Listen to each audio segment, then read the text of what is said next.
Et ces quelques images du cinéma Les Fauvettes à Paris, dans le 13e arrondissement, on a le plaisir d'être dans un cinéma, c'est un plaisir qui ne se boude pas de nos jours. En plus, il est absolument superbe. Dominique Bourg, je vais vous proposer de vous saisir de ce micro. Bonjour. Bonjour. Selon vous, Dominique Bourg, je vous cite, les êtres humains et les arbres présentent plus de points communs qu'on peut le penser. Lesquels ? À part quand on dit l'arbre est vivant. Enfin bon, tout ça. Oui, on va rester, si vous voulez, sur le plan symbolique. Déjà, les arbres n'ont sans doute pas de prétention, mais nous autres humains, on a la prétention d'être les animaux les plus majestueux et on se distingue par notre station debout. Alors en termes de station debout, on est franchement battu à plat de couture par les arbres. Enfin, déjà deux points communs, les uns et les autres. Enfin, nous, on prétend être au-dessus. Eux sont manifestement, si vous voulez, parmi les plantes les plus complexes, les plus grandes, les plus étonnantes et qui nous apportent sans doute énormément de choses. Donc il y a une espèce d'analogie dans la relation entre celle qu'on peut entretenir ou tout du moins qu'on prétend entretenir vis-à-vis des autres animaux et celle que les arbres eux-mêmes alors entretiennent très clairement vis-à-vis des autres plantes. Quel rapport les sociétés entretiennent-elles avec les forêts ? Est-ce qu'on les a toujours exploitées, ce qui a été dit notamment en introduction ? Alors en tout cas, certainement pas de la même manière. Si vous voulez, c'est-à-dire, si on regarde les sociétés historiques, oui, si on remonte même très très loin dans le passé, elles ont toutes des problèmes avec leurs propres forêts. Si vous regardez par exemple un passage très célèbre du Chrysias de Platon, où on raconte les effets de la déforestation sur la Grèce, le fait que la déforestation va assécher et va désertifier les terres, et c'est écrit de façon assez exacte, c'était vérifié par l'archéologie, de façon très précise par Platon. Beaucoup de sociétés historiques ont connu un problème chronique de déforestation. Et ça, on pourrait dire que c'est la modernité. Et effectivement, si vous prenez par exemple les États-Unis, si vous regardez les étendues forestières au moment où les colons arrivent et ce qu'il en est, disons même déjà au début du 19e, c'est quelque chose d'absolument effrayant. C'est-à-dire que c'est pratiquement tout le couvert forestier du pays qui a disparu. Je ne sais plus quel auteur dit, il suffit que vous donniez une hache à un Yankee pour qu'il soit pris de folie destructrice. Ils les abattent. Voilà. Ceci étant, ça vaut aussi pour la faune aux États-Unis. Enfin, il suffit de lire un roman de la fin du 19e sur certaines zones du Sud, on se rend compte que tout ça est giboyeux à souhait, qu'il y a des bisons à tire-larigot, et en un demi-siècle, tout ça a disparu. Pour les bisons, c'est pas seulement la forêt, il y a une surexploitation de la terre. C'est une sorte de génocide, ethnocide, en tout cas, de façon assez singulière. Alors, il y a aussi un rapport très ancestral quand même de la forêt au sacré aussi. Enfin, alors il y a l'image très populaire de la forêt des Carnutes avec le druide, mais tout ça est extrêmement sérieux. Il y a des rituels. Tout à fait, c'est très sérieux, si vous voulez. Enfin, ça peut être très différent d'une région à une autre du monde, parce que si vous regardez par exemple l'Amazonie, la manière dont les Amérindiens ont pratiqué l'agriculture en Amazonie, c'était par petites poches, et en fait, il n'y avait évidemment aucune déforestation massive. La manière dont nous avons pratiqué, nous, l'agriculture, que ce soit au Moyen-Orient, au Proche-Orient, en Europe, au contraire, ça a été par une déforestation systématique, extrêmement forte et très très violente.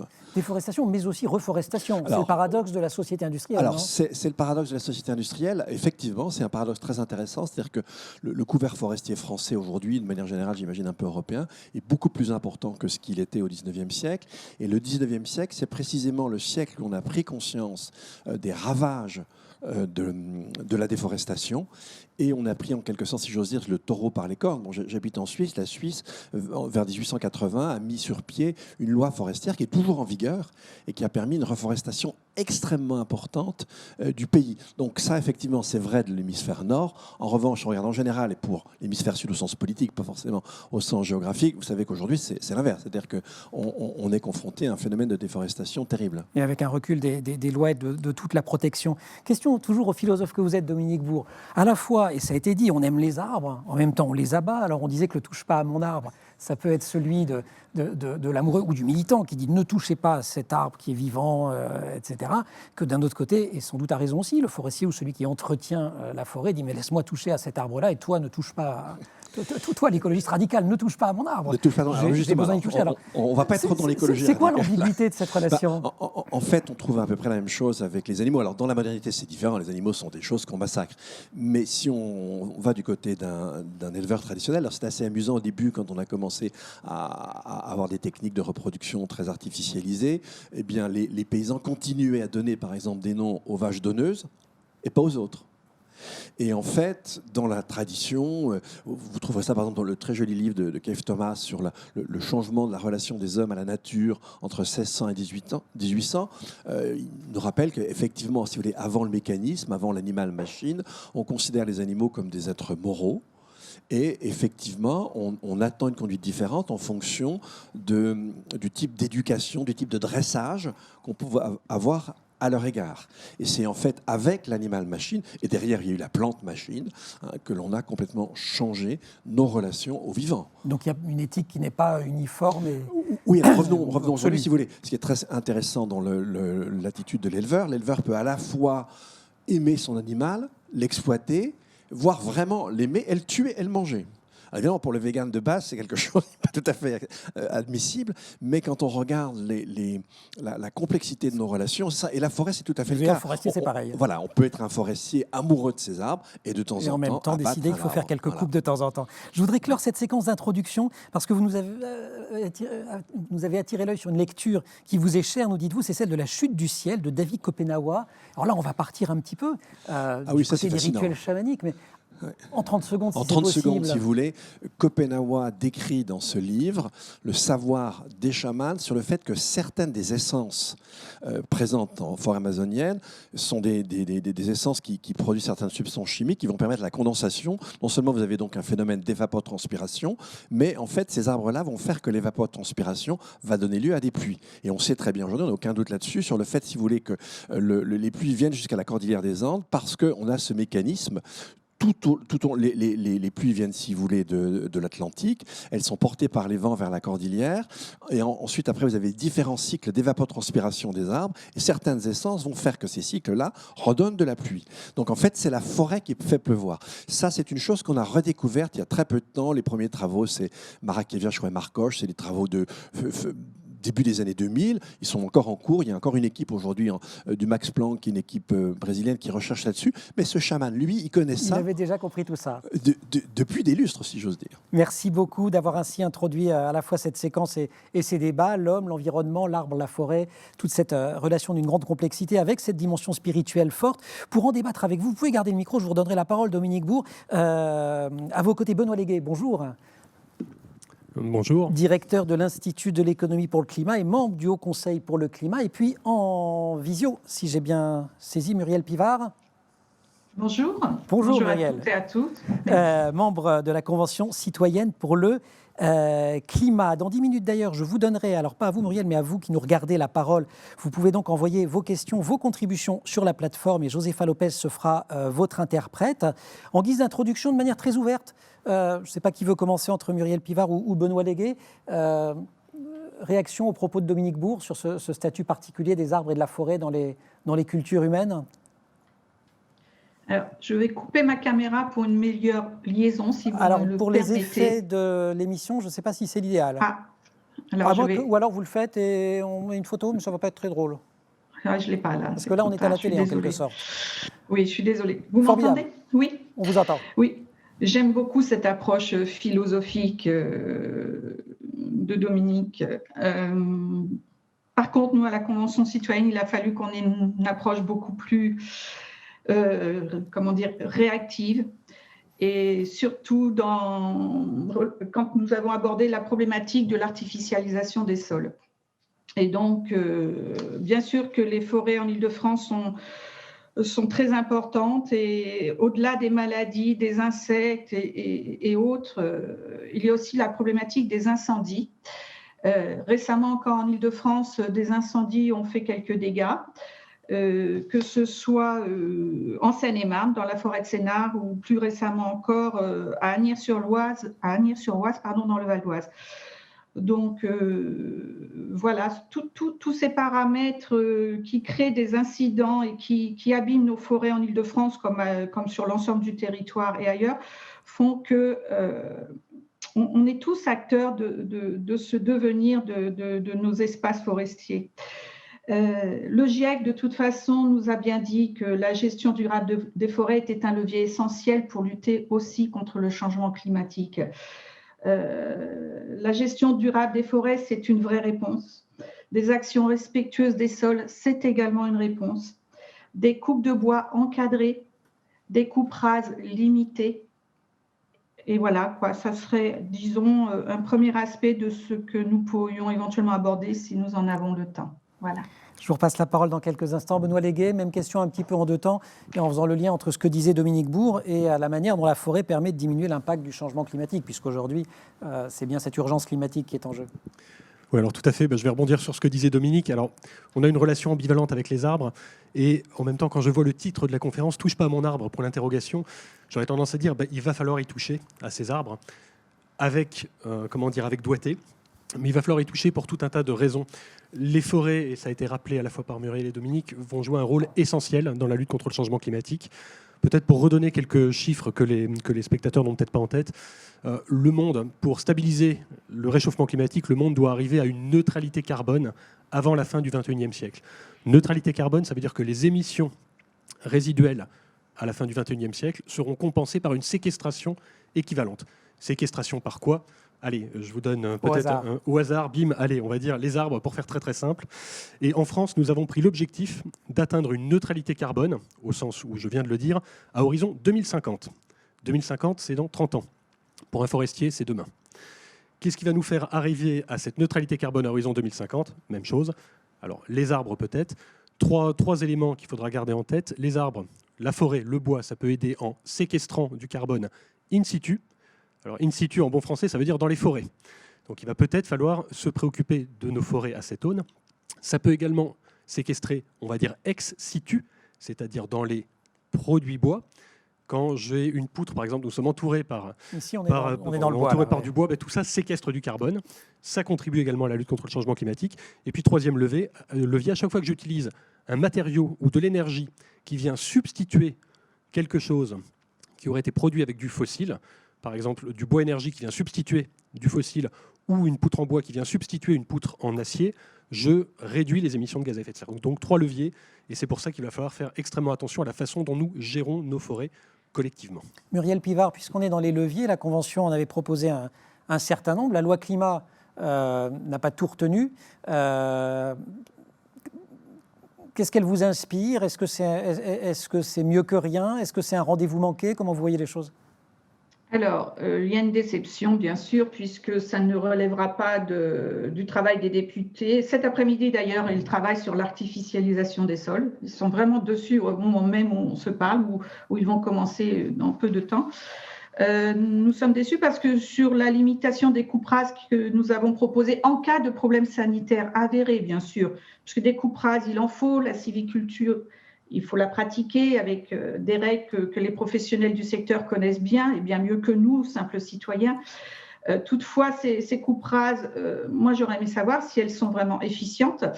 Et sinon, pour revenir à votre question, non, la problématique des forêts ne fera pas partie de la loi climat en tant que telle. Tout ce qui concerne les coupes rases relèvera de règlements. Et à un moment donné, il faudra vraiment faire un état des lieux par rapport à ça. Et je sais que Madame Catelot est très attentive à ça et qu'elle a été en contact avec des associations comme Canopée qui se battent, entre autres, pour ces coupes rases dans le Morvan et ailleurs, peut-être en France. Tout ne pouvait pas être traité, on le sait, au niveau de la loi climat, bien entendu. Mais après tout, c'est à nous tous aussi. Oh, il n'y a pas que les députés pour gérer cette problématique des forêts. Voilà. Il faut la gérer collectivement. Merci beaucoup. Alors, elle aurait pu vous répondre, Anne-Laure Catelot, mais elle nous a annoncé ce matin qu'elle ne pouvait pas venir à ces États généraux. On parlera néanmoins, il y a une séquence spécifique autour des coupes rases. Je voudrais vous entendre, Dominique Bourg, et puis juste après, Joséfa Lopez va me remplacer. Elle va poser vos questions à nos invités. Mais Dominique Bourg, voilà, quand vous entendez ces interventions, vous êtes un philosophe dans la cité. Vous avez retroussé les manches, présenté une liste aux européennes. Pourquoi ? Parce que le volontarisme n'est pas suffisant ? Parce que les réponses ne sont pas à la hauteur des enjeux ? Oui, ça c'est franchement loin qu'on puisse dire. En fait, si vous voulez, la Convention cadre des Nations Unies a été signée dans la foulée de Rio en 92. Et en fait, vous remarquerez qu'après chaque COP, les émissions continuent à augmenter avec le même rythme, sans que ça change quoi que ce soit. Non, ce que je veux dire, c'est une chose qui me semble importante, et je suis désolé, je ne vais pas faciliter ni le boulot de Muriel, ni celui de Benoît, mais en fait, dans la focalisation sur le climat, on peut oublier la finalité du climat. La finalité du climat, c'est de permettre l'épanouissement de la vie sur Terre. Et donc parfois, au nom du climat, et notamment par rapport à la forêt, on pourra avoir, si vous voulez, une attitude de destruction, alors pour le coup, massive de la biodiversité, le problème des coupes rases, etc. Et c'est toute une des difficultés. À la fois, effectivement, il faut replanter, mais en même temps, de façon qu'on n'ait pas des forêts avec une monoespèce. On sait que c'est très fragile, que c'est complètement contraire à la biodiversité. Donc quand on parle de climat, il faut toujours avoir un œil sur la biodiversité, sur le vivant, parce que c'est ce à quoi sert le climat, si vous voulez. Le climat, c'est la chaleur, l'humidité, c'est les deux paramètres essentiels à l'épanouissement de la vie. Et toujours avoir ça. Juste une chose, je ne sais pas si vous vous souvenez, toi Benoît, tu t'en souviens sans doute, ça doit être le rapport SR15 de 2018 sur les 1,5 degrés. Il s'en souvient, il fait comme ça. Oui, Ouais. ça j'imagine qu'il le connaît par cœur. Mais il y avait bien la préconisation d'émissions négatives, donc où on aurait, soit par des plantes, biscanthus, etc., soit par des forêts avec des arbres à croissance rapide, probablement un peu OGM. Et là, donc effectivement, on aurait séquestré. Ensuite, on produit de l'énergie avec la biomasse de ces plantes et de ces arbres. On capte le carbone et on séquestre en sous-sol. Ça peut paraître très sympa, mais en fait, vous auriez là quelque chose qui serait complètement destructeur de la biodiversité, qui poserait un problème d'allocation et de concurrence des sols pour la production alimentaire qui va être fragilisée par le climat. Donc en fait, toutes ces questions-là, si vous voulez, c'est toujours des questions systémiques. Donc, climat, ok, mais climat, c'est forêt et vivant. Tous les autres, bien sûr. Voilà. Vous voulez réagir un tout petit mot juste après? Oui. Je vous donne la parole par le truchement de Un tout Joséph. petit mot, parce que Dominique l'a dit de façon elliptique. Ce type, il faut aussi se poser la question de la résilience des peuplements forestiers au choc climatique. C'est-à-dire que quand on parle de planter des arbres, etc., qu'est-ce qu'on voit aujourd'hui? On voit typiquement des plantations d'épicéas dans le nord-est qui souffrent du fait du réchauffement climatique. Et en fait, on peut se poser la question de savoir, est-ce que justement des plantations qu'on va faire aujourd'hui au nom du climat vont être suffisamment résilientes pour tenir le choc dans la durée face aux impacts du changement climatique. C'est aussi ça qu'il faut garder en tête. Réduire les émissions, oui. S'adapter au climat qui va changer aussi. Essentiel. Il faut faire les deux en même temps. Alors, on va continuer autour de ce caractère systémique. J'imagine que vos questions vont y conduire. Pour vous passer la parole, je passe la parole à ma consoeur Josépha Lopez du Monde. Merci Manuel. Bonjour à nos invités. Bonjour à notre public qui nous suit derrière l'écran. Merci en tout cas d'avoir participé. Vous nous avez envoyé plein de questions et donc je vais vous les poser aujourd'hui. La première de Claire qui nous dit « La superficie de la forêt naturelle a presque doublé en 200 ans. On est à peu près passé de 9 millions d'hectares à 16 à 17 millions. » Question simple, est-ce une bonne nouvelle? Dominique Bourg, votre micro. Oui, de façon évidente, c'est une bonne nouvelle. Et effectivement, c'est une nouvelle d'autant plus étonnante, en fait, c'est le paradoxe dont on a parlé tout à l'heure avec la société industrielle, c'est qu'elle est venue mettre fin à une déforestation millénaire, en fait. Et donc ça, c'est quelque chose d'assez intéressant. Dans le bouquin de Laurent Tillon-Quercus sur le chêne, il raconte justement quel était, au moment où ce chêne est en train de naître et de connaître ses premières années, quel était l'état de la forêt. Elle était franchement pas tout à fait géniale. Donc autant, si on regarde du côté de l'Amazonie, etc., où là, on a sur une très longue durée des peuples qui sont les seuls à savoir conserver. Vous avez vu encore que récemment en Groenland, c'est grâce aux Inuits qu'on a interdit l'exploitation des terres rares. C'est franchement pas les Danois. Donc là, on a eu au contraire une conservation sur un temps très très long d'une grande biodiversité, d'une grande diversité du vivant. Nous, on n'a jamais été très très champions et on est en train de s'améliorer. Donc allons-y, c'est pas mal, c'est bien. Benoît Léguet. Oui, alors de façon paradoxale, ce qui a sauvé la forêt française, enfin c'est une bonne nouvelle, je suis d'accord avec Dominique, ce qui a sauvé la forêt française, c'est peut-être le charbon. C'est-à-dire que si on n'avait pas trouvé le charbon, en fait, on aurait continué à déforester. Ouais. Le bois, source d'énergie, etc. D'ailleurs, les premiers départements qui ont payé leurs impôts en France, sauf erreur de ma part, étaient les départements où il y avait beaucoup de bois, je pense aux Vosges notamment, parce que c'était des départements qui étaient riches, ils avaient de l'énergie, ce qui était quand même quelque chose d'essentiel à l'époque. Peut-être alors maintenant, le but du jeu, il va falloir sortir le charbon et tout ce qui est fossile et le remplacer notamment par des produits biosourcés, en faisant un petit peu attention quand même, pour toutes les raisons qu'on a dit. Donc ça veut dire quoi? Ça veut dire substituer par exemple des poutres en acier, etc. J'en ai déjà parlé, avec du bois. Et pour ça, il va falloir deux choses. S'assurer que c'est faisable techniquement. On en parlera d'ailleurs dans une autre partie de cette émission avec des architectes. Voilà. Et ensuite, le reconnaître. Enfin, reconnaître, ça s'appelle de la norme. Savoir, par exemple, reconnaître des choses qu'on sait faire. Et puis, il va falloir des incitations. C'est-à-dire que ce n'est pas simplement en sautant comme des cabris et en disant faisons du bois, qu'il va se passer des choses. Il faut des incitations qui peuvent être des normes, des incitations économiques, etc., pour que les porteurs de projets puissent mettre en œuvre des projets bas carbone, entre guillemets, c'est-à-dire avec du bois, pour faire très simple. Et donc, je vous invite à rester pendant toute cette conférence, puisqu'à la fin de cette journée, nous recevons aussi des élus qui nous parleront justement de ces incitations. Muriel Pivard, une autre question de Véronique qui nous demande quel est le plus grand danger pour la forêt actuellement? Les maladies, la sécheresse, les hommes? De qui doit-on se méfier? Eh bien, je répondrai pratiquement tout, puisque moi-même, auparavant, quand je me promenais en forêt, je voyais ça comme un espace ludique, simplement récréatif. Et puis bien sûr que j'avais ce bonheur simple que de découvrir ces espaces-là. Mais les accidents climatiques, les incendies, les maladies, est-ce qu'on peut parler presque de pandémie avec des variantes? Peut-être que mes propos sont exagérés. Et d'ailleurs, j'aimerais ne pas les tenir. Mais tous ces paramètres que vous venez de citer sont des paramètres qui abîment nos forêts. Nous-mêmes, l'humain, abîmons nos forêts. Il faut apprendre ou réapprendre les bons gestes, à redécouvrir nos forêts, ne pas en faire que des espaces ludiques, sensibiliser, partager. La forêt, c'est sensibiliser le citoyen lambda dans ses découvertes lors de week-ends comme là en ce moment au sortir au vu du confinement. Est-ce qu'au sortir de ce confinement, nous allons redécouvrir ces espaces forestiers comme de vrais espaces à préserver? Ce que vous nous dites, c'est est-ce que par hasard, dans le message global envoyé au grand public, ou en tout cas dans celui qu'il nous renvoie, par exemple, les océans sont un peu plus protégés que les forêts, par exemple, dans le regard qu'on peut avoir?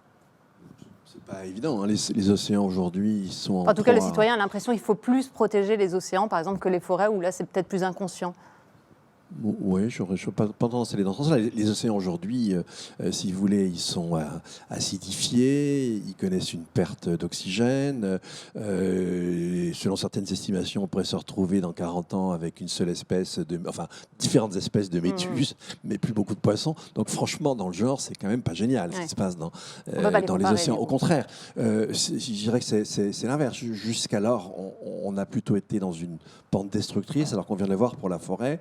On déforeste au sud et on a plutôt reforesté au nord, et on a mis sur pied des modes de culture qui sont beaucoup plus respectueux de la forêt, du vivant de façon générale. Après, le problème, comme l'a rappelé Benoît, toute la difficulté, c'est comment on va pouvoir, disons, alors là, je ne vais pas être très mainstream, hein, comment on va pouvoir, là je pense que Benoît ne peut pas forcément suivre, mais c'est ce que dit aussi l'Agence européenne pour l'environnement, comment on va pouvoir descendre le volume des objets qu'on produit, le volume des infrastructures. Et effectivement, si on veut biosourcer un certain nombre de biens pour ne plus aller chercher des métaux, pour ne plus aller chercher, on va devoir ressolliciter le vivant. Ça n'a de sens que si on le fait de façon agroécologique et si on le fait en tenant compte de la limite des écosystèmes. Et donc, on rentre dans une période de changement qui sont des changements extrêmement profonds. Effectivement, il faut des incitations, etc. Mais en même temps, il faut un peu gamberger dans sa tête et se dire que l'ampleur des changements, elle est énorme. Benoît Légué, peut-être une question pour vous d'Emmanuel, qui nous demande d'ici 2050, aura-t-on planté en quantité compatible avec l'exploitation forestière de nouvelles variétés d'arbres mieux adaptées aux nouvelles conditions climatiques notamment? Est-ce qu'un tel programme a déjà démarré et si oui, où? Alors, ce n'est pas forcément planter des espèces, c'est s'assurer que les écosystèmes vont être résilients. Enfin, la question est un petit peu différente. Il ne faut pas simplement se dire, OK, si je plante 2-3 espèces différentes, j'aurai réglé le problème. Non, la question, c'est comment s'assure-t-on que nos écosystèmes forestiers sont globalement résilients au changement climatique qui aura lieu de toute façon. C'est-à-dire que même si demain, on coupe les robinets à émissions de gaz à effet de serre, demain en France, et même, allez, forçons le trait, partout dans le monde, on va quand même se prendre quelques degrés en plus. Quelques degrés en plus, en gros, c'est ce qui nous sépare, par exemple, nous qui sommes à Paris, de Marseille ou de Toulouse. Il ne vous échappera pas que les écosystèmes forestiers à Marseille et à Paris ne sont pas tout à fait les mêmes. Donc, et la question, c'est comment fait-on pour favoriser ce changement d'écosystème? Je ne dis pas qu'il faut des oliviers à Paris, mais en tout cas, s'assurer que les écosystèmes vont être résilients et pouvoir continuer à séquestrer du carbone dans les limites de la planète, etc., pour pouvoir ensuite contenir des matériaux biosourcés, tout en prenant 2, 3, 4 degrés en plus. Vaste sujet, mais en tout cas, c'est aujourd'hui qu'il faut se poser la question et pas en 2100. Je rappelle que quand on plante un arbre aujourd'hui, ces petits animaux, entre guillemets, ont une durée de vie suffisamment longue pour qu'il faille se poser dès aujourd'hui la question de l'adaptation au climat de demain. Muriel Pivard, votre avis sur cette question, vaste programme effectivement. Pourra-t-on justement s'adapter et adapter les forêts à ce réchauffement climatique ? Si nous faisons s'il y a une réelle volonté politique, citoyenne et des acteurs du secteur de la filière bois, on ira vers un mieux. Faisons cet effort tous ensemble. C'est vraiment une question de volonté. Il n'y a pas de solution magique. La résilience de la forêt, on peut compter dessus, mais partiellement. Et puis sur quel terme ? Moyen ou long terme ? Donc, et donc là, accompagnons cette résilience, mais tous ensemble. Une dernière question assez rapidement avant de retrouver Emmanuel Davidenkoff, peut-être à l'un de vous trois. Une question d'Éric. Quelle durabilité pour la forêt qui est déjà malmenée par les scolytes, le réchauffement climatique et alors que la filière bois estime que les forêts françaises sont pour le moment insuffisamment exploitées. Donc quelle durabilité pour la forêt ? On n'est pas devin, effectivement, mais que peut-on répondre ? Je vais retourner la question en disant, peut-on faire sans la forêt ? Est-ce qu'un monde neutre en carbone peut exister sans la forêt ? Je ne le crois pas. Voilà. Un dernier mot, Dominique Bourg ? Non, je crois que ce que vient de dire Benoît est fondamental. C'est-à-dire que la forêt, c'est une composante essentielle des écosystèmes terrestres. Et donc, dans nos manières d'exploiter, etc., y compris dans notre lutte contre le changement climatique, c'est quelque chose qu'on doit avoir en tête. Et la forêt, c'est un réservoir de biodiversité fondamental. Et on l'a redit un peu au début, si vous voulez, la forêt, pour nous, il n'y a que les arbres et nous qui regardons le ciel. C'est quand même pas mal. Souvenons-nous de ça. Muriel Pivard, un dernier mot pour conclure ? J'aime beaucoup ce que je viens d'entendre. Merci. Merci pour tous ceux qui pourraient entendre ce message également. Et accompagnons la forêt, tout simplement. Merci à vous trois. Merci à nos spectateurs d'avoir participé, à envoyer vos questions. Je vous invite à continuer à le faire pendant toute l'après-midi. Je reviendrai comme ça de temps en temps pour les poser à nos invités. Et donc, je redonne la parole à Emmanuel Davidenkoff. Merci beaucoup, Josépha. Ne bougez pas pour l'instant. Muriel, restez en ligne. Alors, vous savez que dans une forêt, quand on se promène, c'est quand même sympa d'arriver sur une petite clairière, hein, n'est-ce pas ? Alors, on a je ne sais pas comment dire, une personne qui nous a fait cette clairière, Henriette Walter. Bonjour. Bonjour. Vous êtes linguiste. Je vous remercie chaleureusement d'être avec nous. Vous nous avez préparé un petit jeu de culture générale à partir de cet ouvrage que vous avez publié avec... c'est Robert Avenas, n'est-ce pas ? Pierre Avenas. Majestueuse histoire du nom des arbres, là je ne me trompe pas, et c'était chez Robert Laffont. Je vais tout de suite vous poser une petite question. Juste avant, qu'est-ce qui a amené la linguiste formidable que vous êtes à s'intéresser au monde des forêts, du bois, etc. En fait, c'était la suite tout à fait logique d'un autre travail que nous avions fait avec Pierre Avenas et qui était sur les noms des mammifères, puis des oiseaux, puis des poissons. Alors, les arbres, pourquoi les arbres et pas les plantes et pas les fleurs, par exemple ? Parce que les arbres, c'est beaucoup plus majestueux, c'est plus vénérable. Hein, on les connaît depuis le début des temps. Ils sont reconnus religieusement presque, etc. Donc, c'était normal. Alors, Benoît Légué, Dominique Bourg, Muriel Pivard. Vous êtes joueurs ? Allez, on y va.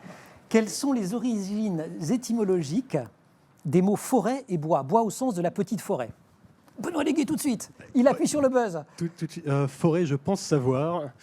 Sous votre contrôle, c'est ce qui est hors les murs. C'est ça, c'est ce qui est... alors, en latin, je ne sais pas, mais c'est ce qui est hors les murs de la cité. Donc, c'est ce qui sépare la civilisation du monde sauvage. Oui. Dominique Bourg, dans le micro. Dans le micro, Dominique. Agère, Sylva et la cité.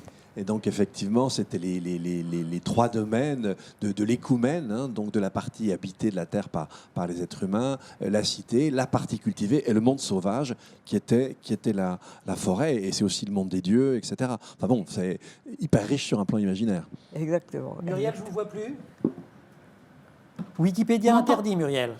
Vous m'entendez ? Oui. Je n'entends plus. Alors, on ne vous voit plus, Muriel. Je donne la parole à Henriette, alors. Est-ce qu'ils ont Voilà. bon ? Alors, oui, c'est ça, mais en plus, peut-être qu'il faut ajouter quelque chose. En fait, en français, on a le mot forêt.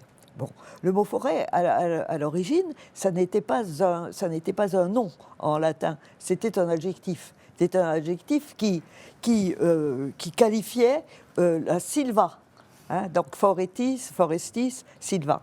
Et il faut corriger d'une certaine manière en disant que cette forêt, celle qui était hors les murs, en effet, puisque dans forêt, dans ce fort, il y a fort, vous savez, attendez, comment c'était une phrase que l'on sur le dit. latin, il ne faut pas me demander, Henriette. Ah non. Tout est sauvé, fort l'honneur, c'est ça. François Ier qui disait fort l'honneur. Voilà, fort l'honneur. Donc c'est hors les murs. Oui, FORS, bien entendu. Exactement, ouais. Exactement.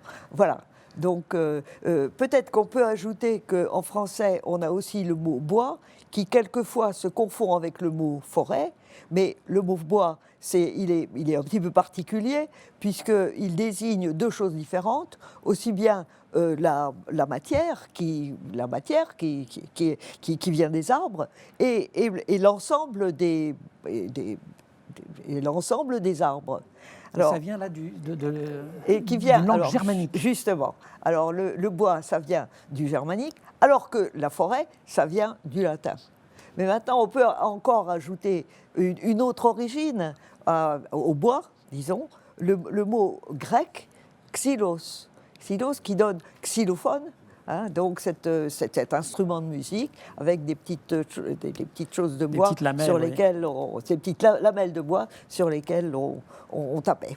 Un dernier mot sur une curiosité que vous nous avez signalée sur le nom Libère. Alors justement, et ce sera le mot de la fin de cette tout le monde connaît le nom Libère, qui est donc cette espèce de pellicule qui est au-dessous de l'écorce. Et on ne sait pas que ce Libère, c'était le tissu sur lequel s'écrivaient les premiers livres. D'où le mot livre. Voilà. De la forêt au livre, au savoir. Merci beaucoup, merci à tous les trois. Henriette, on se retrouve tout à l'heure, on va vous retrouver 4 fois au total. Donc merci. On s'est déjà vu une fois, mais vous allez revenir 3 fois pour passer à la question quelques-uns de nos invités. Merci beaucoup. Pour l'heure, un duo va nous rejoindre, en partie en présence, en partie en distanciel, avec duo ou duel, je ne sais pas encore finalement, avec Claire Nova, qui est responsable du service forêt à l'ONF, l'Office national des forêts, et Francis Allais, botaniste et biologiste, grand spécialiste des forêts primaires. Pendant qu'ils me rejoignent à la fois sur ce plateau et en visio, je vous propose de regarder quelques images qui ont été prises à 5 minutes de Paris. Ce sont des photos qui sont extraites d'une série intitulée Le Bois sauvage. Elles sont signées Julien Daniel de l'agence Myope. Et elles ont été prises, ces images, à Romainville, en Seine-Saint-Denis. Et le bois sauvage dont il est question est un bois qui a poussé depuis 1965 sur une ancienne carrière de gypse qui était jusqu'alors exploitée depuis près de 2 siècles. Et cette ancienne carrière, explique Julien Daniel, eh bien, elle est aujourd'hui devenue un bois sauvage et même, selon certains botanistes, la parcelle de nature la plus sauvage du département de Seine-Saint-Denis. Plusieurs espèces d'oiseaux y ont trouvé refuge et parmi eux quelques spécimens d'éperviers. C'est un site qui aujourd'hui fait l'objet de plusieurs projets d'aménagement et c'est la mémoire de ce site que Julien Daniel a voulu capter, conserver et transmettre.